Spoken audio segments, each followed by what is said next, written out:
Thanks, Susan. China's defense ministry held a press conference addressing the issue. Spokesman Yang Yujun said China will transfer the drone in an appropriate manner. He did not elaborate on when or how. On the U.S. side, the Pentagon also indicated a resolution saying both sides have secured an understanding over the issue. Earlier, U.S. President-elect Donald Trump also commented on Twitter. He described China's seizure of the drone as an unprecedented act. Beijing says it has been in close contact with Washington over the incident. However, the defense ministry criticized the U.S. for what it called an inappropriate exaggeration of the episode. Back to you. Tang, can you bring us any more details on the incident?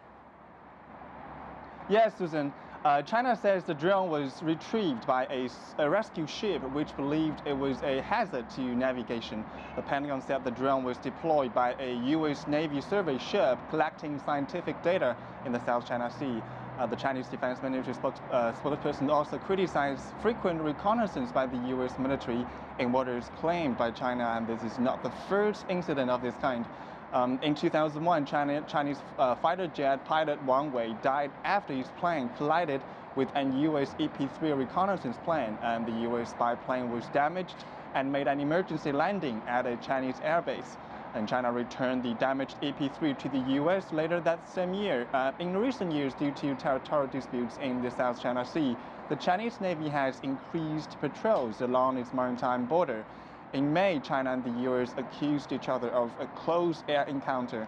And just this week, a Washington-based think tank published surveillance photos it said showed that China had deployed air defense weapons on some man-made islands in the South China Sea. China said the deployments are legitimate on Chinese territory and are for defense purposes only. Back to you.